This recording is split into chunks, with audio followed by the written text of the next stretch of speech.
réunis comme un seul homme, nous voulons recevoir tes oracles. Parle-nous au nom de Jésus. Seigneur Saint-Esprit, dispose nos cœurs pour écouter Papa nous parler. Nous saisissons cette opportunité pour recevoir de ta part ce que tu nous as réservé. Et que ces instants servent à la gloire de notre Dieu. Nous avons ainsi prié au nom de Jésus-Christ. Gloire et louange à toi, Seigneur. Mettons-nous, mes frères.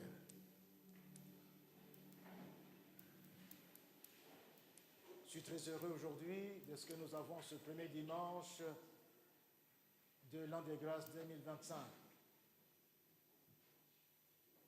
Il y en a avec qui nous étions à la Bonana lorsque nous traversions la ligne rouge pour entrer dans l'année nouvelle. Il y en a d'autres que je ne vois qu'aujourd'hui. Je suis très heureux car cela en rajoute à la joie et au bonheur que le Seigneur lui-même s'est créé pour nous, aux uns et aux autres. Je vous dis encore en ce dimanche, bonne et heureuse année 2025. Que cette année soit une saison magnifique et merveilleuse avec le Seigneur qui a souverainement résolu que nous y entrions. À lui soit toute la gloire. Comme vous le voyez, mes frères, le thème de cette année est ainsi libellé, premièrement, le royaume et la justice de Dieu. Premièrement, le royaume et la justice de Dieu. Et le thème de ce trimestre, de ce premier trimestre, le voici tel qu'il est formulé: le royaume et la justice de Dieu, priorité indiscutable. Priorité indiscutable. Ce n'est pas qu'on t'a demandé ton avis, on t'informe que c'est cela qu'il faut rechercher premièrement. Et c'est une information sous mode impératif. Une recommandation impérative de la part du Seigneur lui-même. Mon frère, ma soeur, pourquoi tu es sur cette terre? Pourquoi tu es entré en l'an 2025? Pourquoi? Non, ce n'est pas comme la vache ou la chèvre que tu vois, ou le chimpanzé, ou l'arbre. Nous sommes différents. Toi, tu es différent. Toi, tu es différente. Avec toi, il y a des objectifs de Dieu qu'il compte atteindre avec toi et toi coopérant comme partenaire et d'une façon tout à fait volitive, consciente, enthousiaste.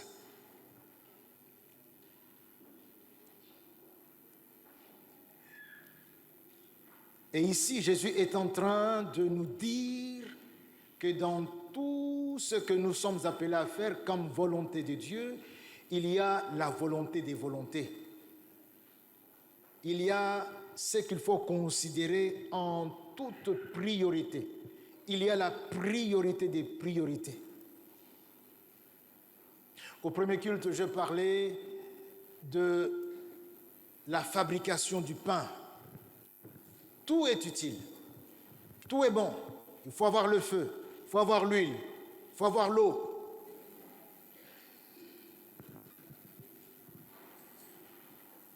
Il faut avoir la farine. Mais si tu n'as que l'eau et l'huile et le feu, tu ne sais pas avoir le pain. Ça voudrait dire que de tous ces éléments, il y a le principal. C'est lequel? C'est lequel? La farine. Ce n'est que quand tu as la farine que tu vas allumer le feu. Ce n'est que quand tu as la farine que tu vas apprêter l'huile et l'eau. Sans la farine, tu ne peux rien entreprendre. Tu ne peux pas allumer le feu. Et ici, le Seigneur nous dit, Premièrement, mon royaume. Premièrement, ma justice.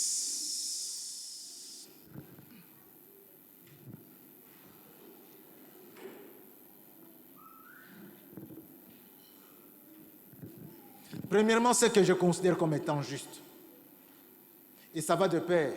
Le royaume de Dieu s'exerce là où ce que Dieu considère comme étant juste est en train de se vivre. C'est l'étendue du domaine de la justice de Dieu que le royaume de Dieu est en train d'opérer. Bien aimé, je vais vous demander de lire un seul verset. Nous sommes dans Matthieu 6, verset 33. Et je vous demanderai que nous lisions ce verset debout. Si vous le pouvez.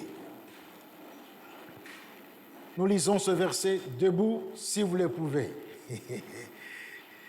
Il y en a qui sont avec nous ici, ne leur en tenez pas rigueur. C'est le premier dimanche, nous prions avec eux. Donc, si vous ne les voyez pas debout, comprenez-les. Donc, ne leur en tenez pas rigueur. Même le Seigneur ne leur en tient pas rigueur. Sommes-nous d'accord là, mes frères? Sommes-nous d'accord? Laissez-moi lire le verset. J'ai saisi aussi l'occasion pour saluer mes frères qui sont dehors. S'ils me voient, ils peuvent bouger la main. Je vois que... amen. Cherchez premièrement le royaume et la justice de Dieu. Et toutes ces choses vous seront données par-dessus. Mes bien-aimés, veuillez prendre vos places.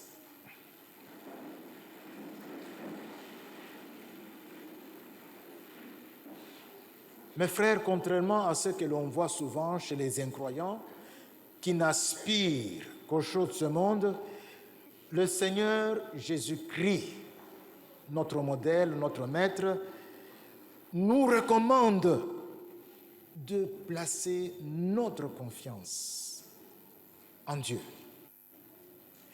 De placer notre confiance en Dieu. Ce qui fait que nous courons après les biens de ce monde, après l'argent, après les biens en nature, c'est puisque nous plaçons notre confiance dans ces choses, dans ces relations, dans ces conditions dans lesquelles nous sommes, ou que nous voudrions bien atteindre. Non, Jésus nous dit de renverser la pyramide, de placer notre confiance en Dieu. Il nous ordonne chercher premièrement son royaume et sa justice. Et tout cela, tout ce dont nous avons besoin, nous sera donné par-dessus tout, par-dessus le marché. C'est la raison pour laquelle j'aime aller au marché, parce que c'est au-dessus que ça tombe.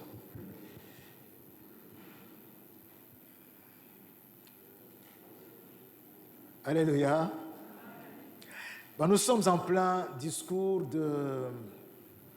inaugural du ministère de Jésus, qu'on appelle aussi la charte du royaume, qu'on appelle aussi le sermon sur la montagne. Ça prend 3 versets et 3 chapitres plutôt, le chapitre 5, le chapitre 6 et le chapitre 7 de Matthieu, de l'évangile selon Matthieu.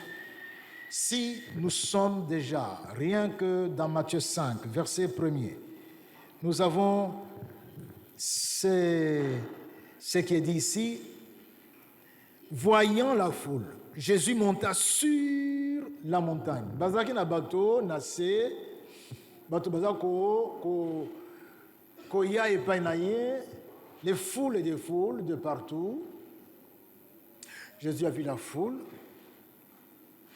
Et après, il monta sur la montagne. Et après qu'il se fut assis dans Ngomba, ses disciples s'approchèrent de lui. Monter demande des efforts. Et puis on n'a que faire là au-dessus. Là. D'abord on fournit l'effort. Qu'est-ce qu'on va faire? Les routes et autres choses qu'on cherche sont sont en bas ici, dans la vallée ou dans la plaine. Mais Jésus est monté. Celui pour qui ils étaient accourus. Mais la Bible nous dit que ne sont montés après Jésus que ses disciples. Ce sont eux qui s'approchèrent de lui. Bien-aimés, c'est malheureusement jusqu'à ce jour la réalité. Jésus nous attire vers les hauteurs, vers les sommets. Eh bien, nous venons comme nous venons là, mais nous refusons de fournir l'effort de nous approcher parce que ça demande gravir la montagne, surtout quand la pente est raide. Nous qui avons déjà l'âge que nous avons, il suffit d'avoir une pente et déjà quand on marche, on dit je vais galérer. Je me rappelle quand j'étais jeune, je prends le vélo sur une pente comme ça. Je revois encore, je partais avec le vélo de mon beau-frère à l'école secondaire. Il y avait des pentes. Alors là, nous, là, avec le vélo. Maintenant, quand je regarde, je dis, donc quand on a 20 ans, on est fort. Monter demande des efforts. Beaucoup arrivent comme nous sommes arrivés là. Mais lorsque Jésus prend de la hauteur, on ne fournit pas l'effort. On veut rester. C'est ce que fit la foule. Il resta. Ne montèrent que les disciples. Alors je te pose la question, tu es dans quel groupe? Es-tu du nombre des disciples? Ce que je souhaite bien pour toi. Ou es-tu du nombre de ceux qui constituent la foule et qui ne sont pas prêts à fournir l'effort, à payer le prix? Ça coûte que de s'approcher de Jésus. Puis, ayant ouvert la bouche, il les enseigna. Et ça commence, et ça part.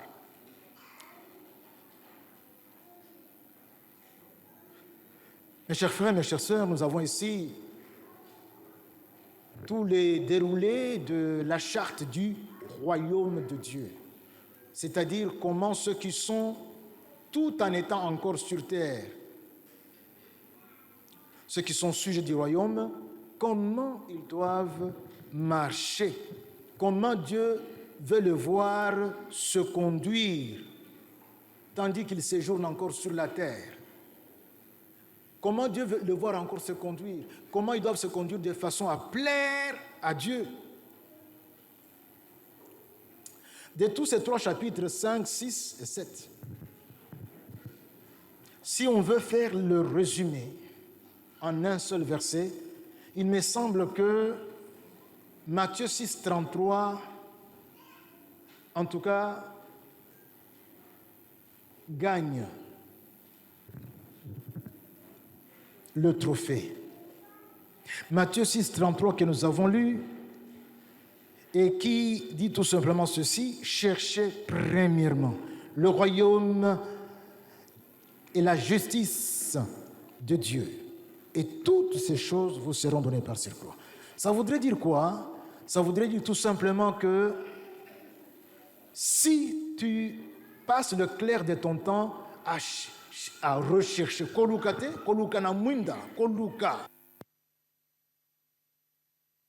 et la justice de Dieu, en tout cas, tu auras accompli tout ce qui est raconté du chapitre 5 jusqu'au chapitre 7 dans le Sermon sur la montagne. Et cela est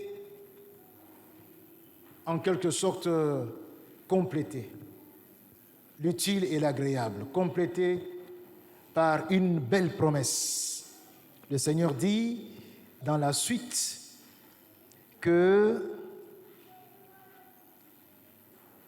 toutes ces choses vous seront données par-dessus le marché. Toutes ces choses dont vous avez besoin. Parlons du royaume et de la justice de Dieu. C'est quoi le royaume et la justice de Dieu? le thème de prédilection que nous voyons dans le ministère de Jean-Baptiste.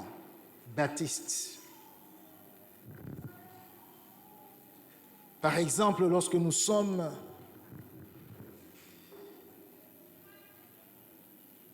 là au ministère de Jean, c'est le royaume de Dieu, le royaume des cieux. Jean, chapitre 3, verset 2. « Répentez-vous, disait-il, car le royaume des cieux, c'est la même chose que le royaume de Dieu. Quand vous voyez le royaume des cieux, ça renvoie à la même chose. Le royaume des cieux est proche. » Et c'était au propre comme au figuré. Parce que, évidemment, celui qui incarne le royaume des cieux n'était pas loin. Et lorsque nous regardons également à son tour, quand Jésus commence son ministère, il a le même thème, le thème du royaume. Matthieu chapitre 4, verset 23, Jésus parcourait toute la Galilée, enseignant dans les synagogues et prêchant la bonne nouvelle du royaume. La bonne nouvelle du royaume. Voilà ce que Jésus prêchait par ici et par là. Et guérissant toute maladie et toute infirmité parmi le peuple, comme je voudrais bien que tous les malades qui sont entrés ici, puisque venant chez Jésus, retournent guéris même des maladies qu'ils ne soupçonnent pas au nom de Jésus. Mes chers frères, c'est ce thème avec lequel nous voyons Jean-Baptiste commencer, Jésus commencer. C'est le thème, pratiquement, c'est ce que Jésus est venu faire. Donc le royaume de Dieu ou le royaume des cieux, en fait, c'est quoi? C'est l'étendue du pouvoir de Dieu sur ceux qui lui appartiennent. Il s'agit bien sûr de la sphère du salut. Le salut que nous connaissons comme étant l'entreprise de Jésus. Jésus est venu pour une entreprise, le salut, chercher et sauver ceux qui étaient perdus. Et cette entreprise consiste, mes frères, en ceci que le Seigneur Jésus-Christ est venu se constituer une corporation des rachetés. Ce sont ce que la Bible appelle des vrais adorateurs. Ils adorent Dieu en esprit et en vérité. Ce sont ceux qui, à cause de cet état de choses, à cause de ce statut, vivent le regard fixé sur ce qui leur est réservé au ciel, tout en marchant ici sur la terre.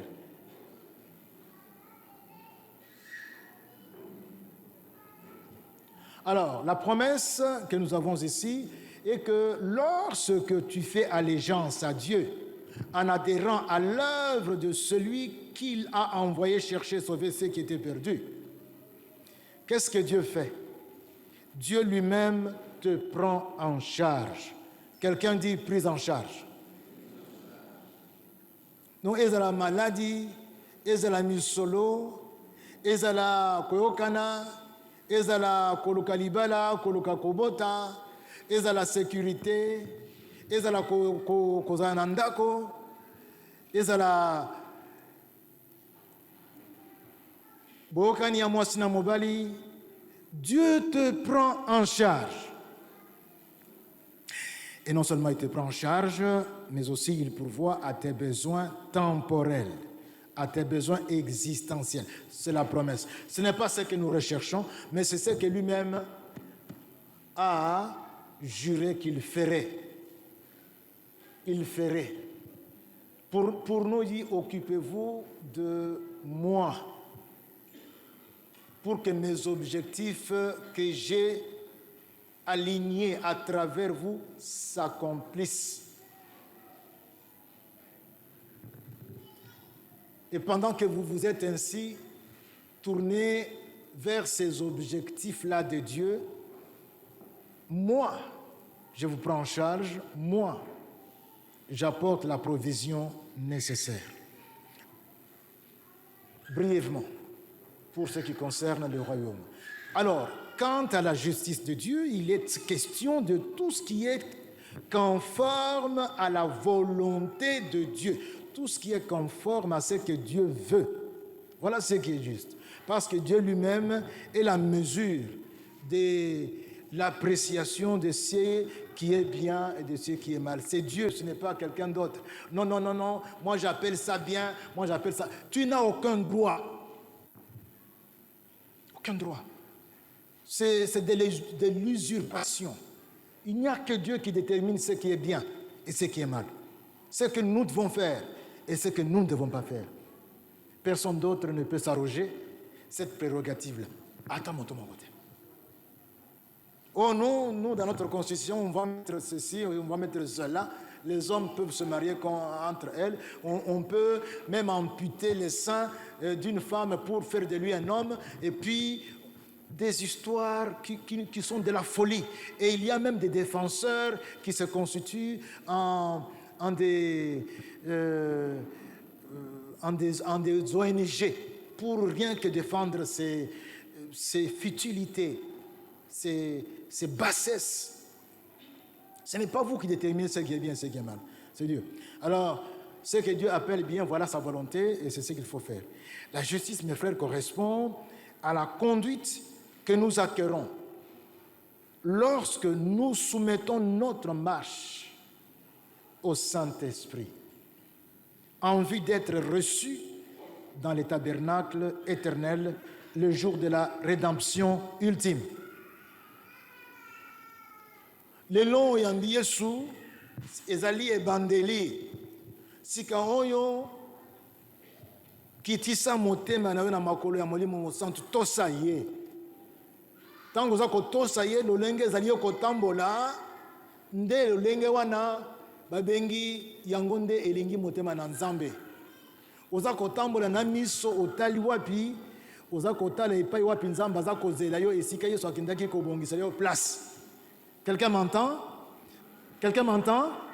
Cette façon-là de marcher, de se conduire, voilà ce qui est conforme à la volonté de Dieu. C'est pour cela que le Saint-Esprit a été dépêché. C'est pour rendre possible ce qui est impossible aux hommes. Nous lisons, mes frères, dans Ephésiens 4:30, que n'attristez pas le Saint-Esprit par lequel vous avez été scellés pour le jour de la rédemption. Pour le jour de la rédemption. Nous devons être dans cette tension-là, on doit être sous-tendu entre le moment où nous avons reçu Christ, donc où nous avons reçu les gages du salut avec l'estampillage du Saint-Esprit, et les moments où nous allons recevoir le reste, on a la souche, mais on va recevoir le ticket total pour entrer. Et c'est en obéissant à celui qui nous a été donné, le Saint-Esprit. Et c'est pour que nous discernions et fassions la volonté de Dieu que le Saint-Esprit nous a été dépêché.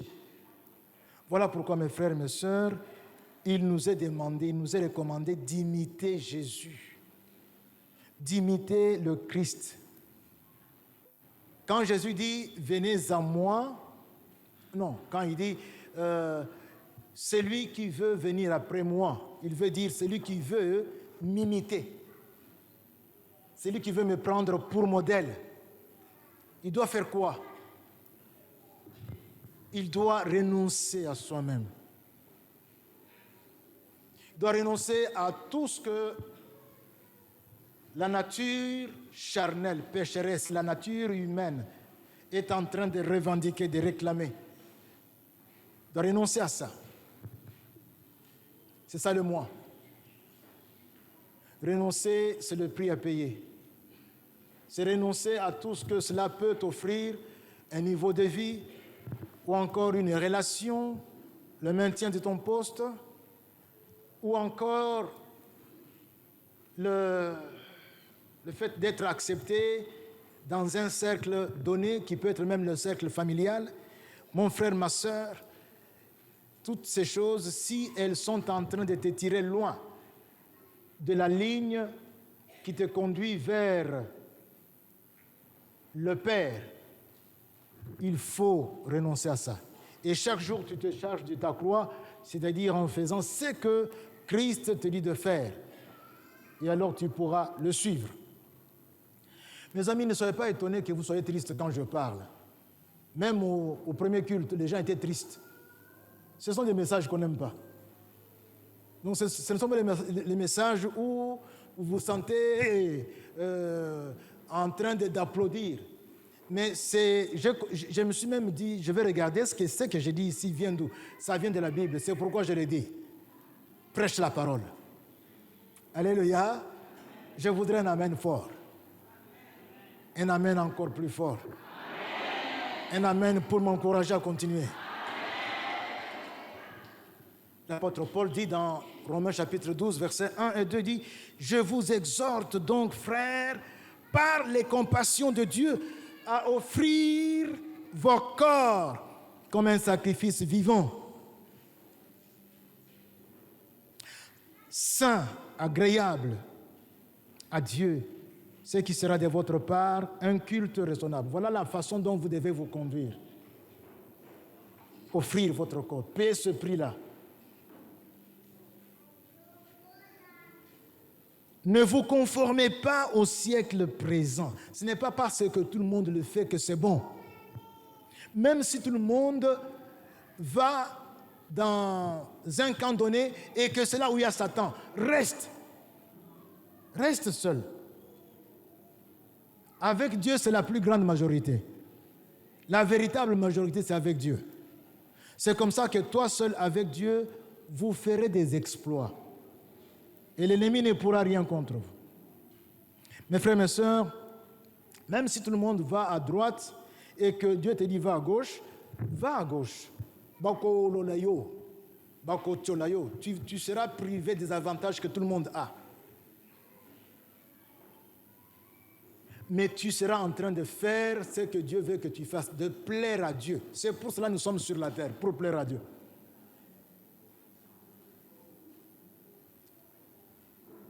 Alors, il est dit ici, ne vous conformez pas au siècle présent, mais soyez transformés par le renouvellement de l'intelligence, afin que vous discerniez quelle est la volonté de Dieu. Ce qui est bon, agréable et parfait. Qu'est-ce que nous constatons, mes frères, dans le chef du Seigneur Jésus-Christ? Jésus n'était qu'un enfant, 12 ans révolus. Il se retrouve au temple, ses parents le cherchent pendant 3 jours.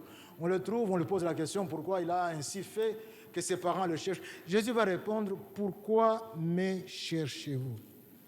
Ne savez-vous pas que je dois m'occuper des affaires de mon Père? Donc sur la terre ici, ce n'est pas pour moi. Makambo, business, il y a papa. C'est pour cela que moi-même, c'est pourquoi Jésus à Balakité, il n'avait pas une adresse. Non, il était focus sur les affaires du Père et rien que ça. Quelqu'un dit Amen. Le même Jésus, au tout début de son ministère, il va se faire baptiser. Nous sommes dans Matthieu 3, 17. Jean lui dit, non, c'est le contraire qui doit se faire. Et non, c'est que tu me demandes de faire là. C'est moi qui dois être baptisé par toi. Il y a Jean, Yohani, Yokanga Malam.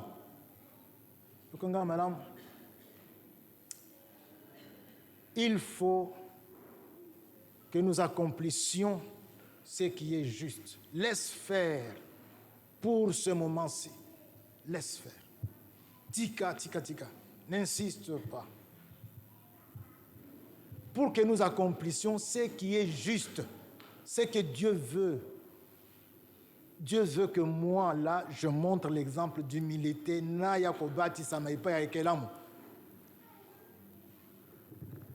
Je vais faire ça. Donc, n'insiste pas. Le même Jésus, il est en plein ministère. Nous sommes dans Jean 6. 38, il déclare sans ambages: je suis descendu du ciel pour faire non ma volonté, mais la volonté de celui qui m'a envoyé. C'est le même propos qu'il tient encore plus tôt dans le chapitre 5, verset 30. Au premier culte, je m'étais trompé, j'avais dit verset 20. C'est verset 30. Je ne puis rien faire de moi-même selon que j'entends. Je juge et mon jugement est juste. Pourquoi ? Parce que je ne cherche pas ma volonté, mais la volonté de celui qui m'a envoyé. Quand tu cherches à faire ce que Dieu veut, sois sûr, tu es en train de faire ce qui est juste. Continue. Même si ça te conduit à la mort, va mourir. Jésus est allé jusqu'à la croix. Il savait qu'il faisait ce qui est juste. Jean-Baptiste s'est retrouvé réduit d'une tête. Il savait que ce qu'il faisait était juste. Donc il n'y a pas besoin de s'accrocher à la vie comme si on allait vivre comme Méthusela, 900 ans. Tu ne feras pas ça. Donc il n'y a pas à se casser en 1000 morceaux. Quand la mort vient sur le chemin où tu obéis à Dieu, dis en tout cas Yambi, Yamba, Yango et puis les Gagona. Quelqu'un dit Amen. À la fin de son ministère, nous sommes dans Matthieu 26, verset 39. Jésus est toujours dans la même logique. Il va dire ceci quand il a la vue de la souffrance qui l'attend. Il dit en tout cas, cette coupe, je ne peux pas la boire. J'aurais voulu que je ne la boive pas, papa. Mais toutefois, non pas ce que je veux, mais ce que toi, tu veux. Et ce que papa voulait, c'est qu'il boive la coupe jusqu'à la lie, comme on dit. Et Jésus l'a fait. Mes chers frères, mes chères sœurs, voilà ce qu'on peut dire du royaume de Dieu et de la justice brièvement. Parlons, puisqu'on y a fait allusion, c'est quoi la volonté de Dieu ?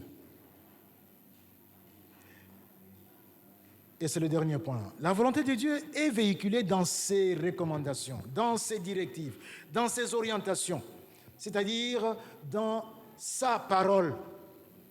Chacun doit avoir une Bible. Si tu n'as pas de Bible, là où tu es, tu n'as que ton appareil, il faut, avant de partir, aller voir le secrétaire.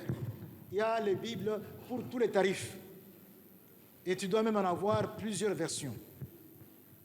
C'est là où Dieu s'exprime, et là où nous découvrons et discernons sa volonté. Et pour que nous accédions à celle-ci, nous devons la lire, la méditer, l'étudier, la mémoriser, la mettre en pratique, d'abord, et l'enseigner. Et faire en sorte qu'on promeuve ce livre. Et pour qu'il soit promu, nous devons acheter les Bibles en dur. On fait la promotion quand nous achetons.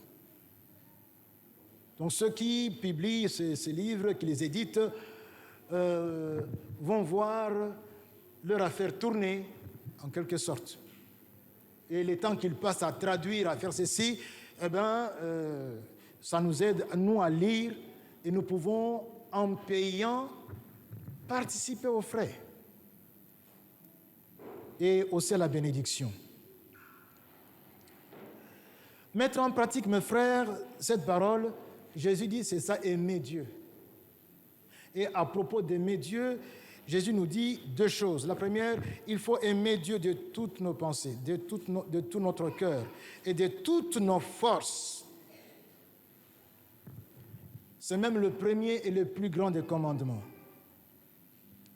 Deuxième chose, nous l'avons dans la prière. Quand nous avons posé la question à Jésus, enseigne-nous à prier. Nous l'avons trouvé en train de prier, mais écoute, enseigne-nous à prier. Jésus dit dans Matthieu 6, 10, il nous enseigne à prier. Il dit que ton règne vienne, encore une fois le règne. Et que ta volonté, alléluia, soit faite sur la terre comme au ciel. Que ta volonté soit faite.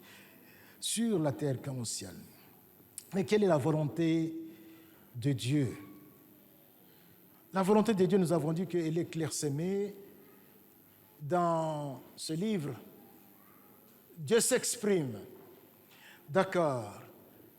La même chose, on a du feu, on a de l'huile, on a de l'eau, on a de la farine. Mais le plus important, c'est la farine. Mais ici, quand nous avons ce que Dieu veut ceci. Dieu veut que je salue mon frère, que le matin, dans la famille, on se salue, que je dise merci à mes parents, à mon épouse. Dieu veut que je ne puisse pas fermer les yeux sur quelqu'un qui est dans le besoin. Dieu veut que je ne sois pas indifférent de l'œuvre indifférent de son œuvre à l'Église. Dieu veut. Mais Dieu veut. Mais quelle est la volonté des volontés? Quel est le principal? Si je peux dire, quelle est la priorité des priorités? Nous n'allons pas y répondre nous-mêmes, on va laisser la Bible nous le dire. Nous sommes dans Jean 6, versets 39 et 40. Jésus s'exprime. Or, la volonté des volontés. Quand Jésus dit la volonté, je suis le chemin, je suis la vie. Donc je suis le seul. Je suis la vie. Je suis la vérité. Ici, il dit la volonté de Dieu. La volonté de celui qui m'a envoyé, c'est que je ne perde rien de tout ce qu'il m'a donné. Il est venu chercher et sauver ceux qui étaient perdus. Alors, il dit ici que je ne perde rien de tout ce qu'il m'a donné, mais que je le ressuscite au dernier jour. Verset 40. La volonté de mon Père, c'est que quiconque voit le Fils et croit en lui ait la vie éternelle. Aujourd'hui, mon frère, alors c'est que nous là, on ne va pas avoir la vie éternelle puisqu'on ne verra jamais le Fils. Le Fils, on le voyait où ça? Là en Palestine, mais aujourd'hui, il n'est pas là. Est-ce que vous comprenez? Vous comprenez? C'est un dilemme. Il dit, la volonté de Dieu, c'est que quiconque voit le Fils et croit en lui ait la vie éternelle. C'est déjà difficile. La réponse est simple.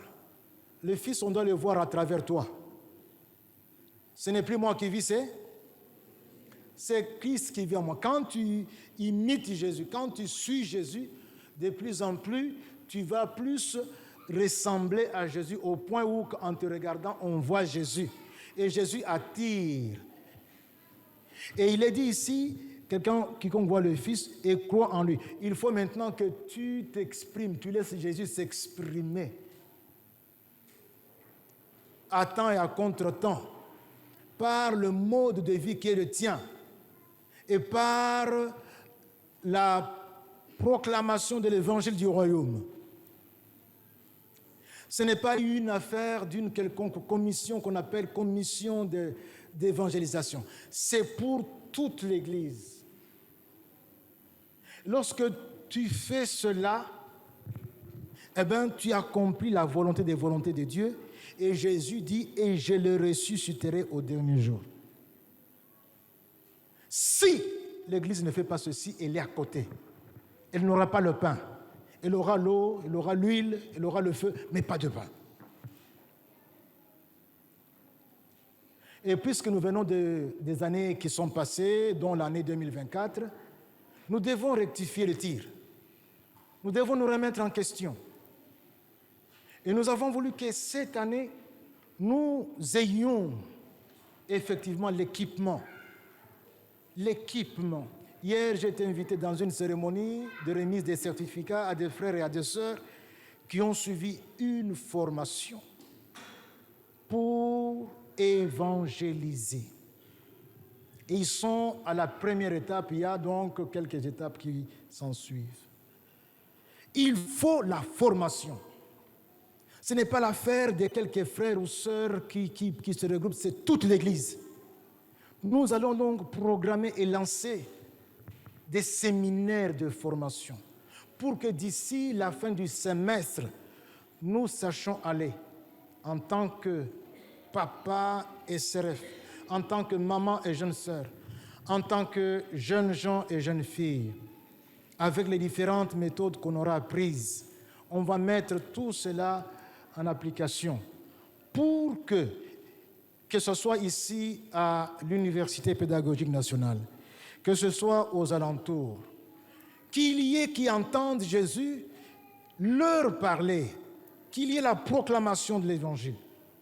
Mon frère, ma sœur, je ne sais pas quel est ton niveau, mais j'ai vu parmi ceux qui avaient suivi la formation, des gens qui pouvaient dire, moi j'ai déjà reçu beaucoup de formations, je peux les mettre en pratique.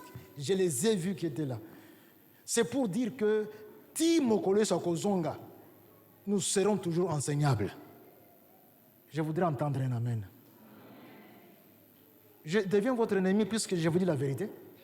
Mais alors, pourquoi vous vous fâchez, vous êtes triste? Est-ce que je peux voir votre sourire? Souriez. Oui. Mon barbe sourit. Je vous dis que Matthieu Satan, il est en train de tout faire pour dire qu'il parle, après ça, moi je ne ferai pas. C'est Satan qui vous parle là. Et tu as le choix, tu as le choix entre Dieu qui te parle et Satan qui te parle aussi. Nous allons le faire. Je prie pour que le Saint-Esprit nous conduise, pour que Dieu nous en donne les moyens. Mais je prie pour l'adhésion de toute l'Église. Nous allons annoncer et ensemble, on va avoir des séances de formation. Tout le monde. Je vous dis que la raison pour laquelle nous n'évangélisions pas, une de sœurs a témoigné hier à cette cérémonie. Il a dit que moi, je voulais bien évangéliser, mais quand j'arrive devant quelqu'un, je ne sais pas quoi dire. C'est la cause. Et nous allons donc apporter la solution, le remède à ce mal. C'est l'une des prérogatives reconnues à l'Église.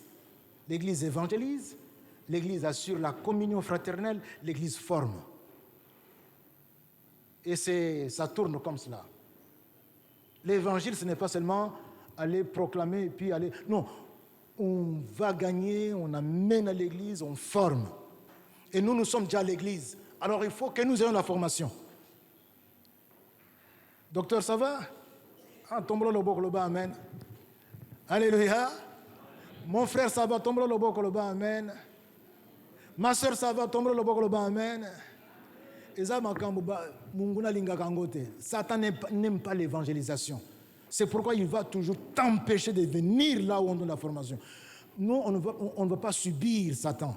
L'une des résolutions on a lingi biso pepe pentozoa ezali ko la katina évangélisation, ko sale la évangélisation, que l'évangélisation devienne notre mode de vie, notre mode d'opération.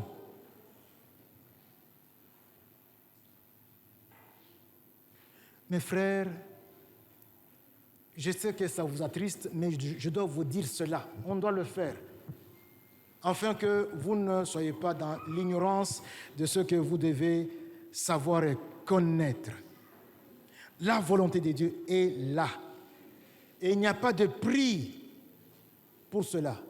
Dieu a même payé le prix inestimable pour que cela se fasse, pour que cela soit rendu possible, pour que cela soit posé sur table. Il a posé ce prix sur table, il n'a pas hésité. Ça demande autant, il a payé. Il est dit que Dieu a tant aimé le monde qu'il a donné son Fils unique afin que quiconque croit, il a donné son Fils unique afin que quiconque croit. Pour que quelqu'un croie, il faut que quelqu'un aille prêcher. Pour que quelqu'un prêche, il faut qu'il soit envoyé. Et l'Église est en train de préparer l'envoi. Avant l'envoi, il faut la formation. Pour que quiconque croit ne périsse point, mais qu'il ait la vie éternelle. Verset 17. Dieu, en effet, n'a pas envoyé son Fils unique dans le monde pour qu'il juge le monde, mais pour que le monde croie, pour que le monde soit sauvé par lui. Mes frères bien-aimés, mes chères sœurs, je tends vers la fin de mon propos.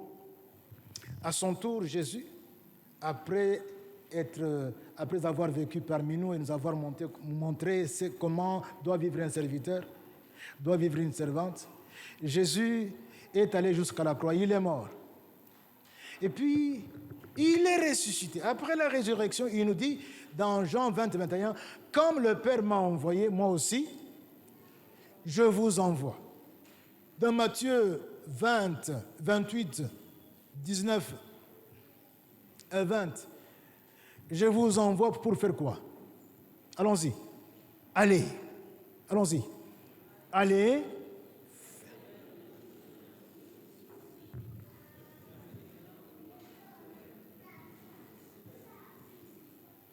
Enseignez-leur tout ce que je vous ai prescrit. Voici. Donc, voici, comme le Père m'a envoyé, je vous envoie où ça? Donc, parmi les nations, allez, faites de toutes les nations des disciples. Baptisez-les au nom du Père, du Fils et du Saint-Esprit. Enseignez-leur tout ce que je vous ai prescrit. C'est ce que moi je suis en train de faire ici. Que tout le monde sache ces choses.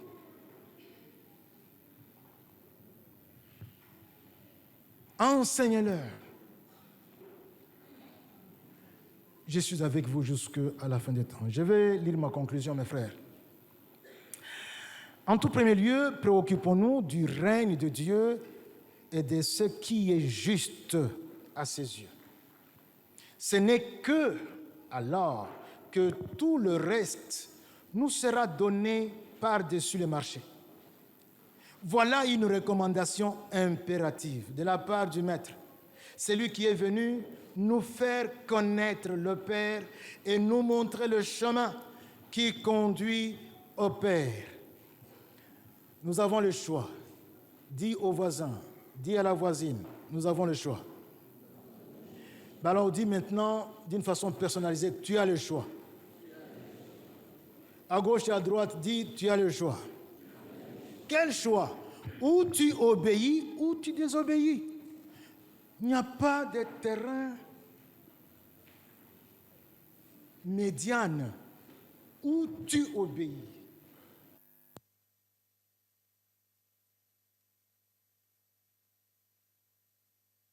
Les âmes soient gagnées ou tu ne pars pas. Alors, pour que tu sois équipé, que tu saches même comment aborder, quelle méthode utiliser, l'Église doit s'occuper de ça.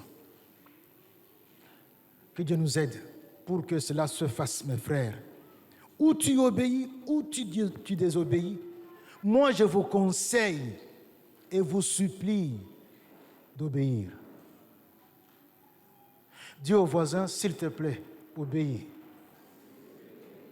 Dis aussi à la voisine, s'il te plaît, obéis.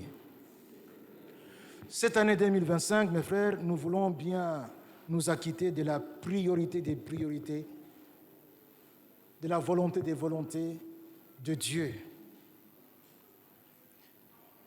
Je t'invite à en faire une résolution. Le jour de l'an, je crois avoir parlé de l'une des résolutions, c'est le dimanche passé. C'est ne plus venir en retard. Tu peux ajouter maintenant que tu vas t'emballer dans la dynamique de la proclamation de l'évangile du royaume. Que le Saint-Esprit nous aide pour appliquer cela. Je parle du Saint-Esprit parce que je sais qu'il avait fait ce travail dans la vallée des ossements.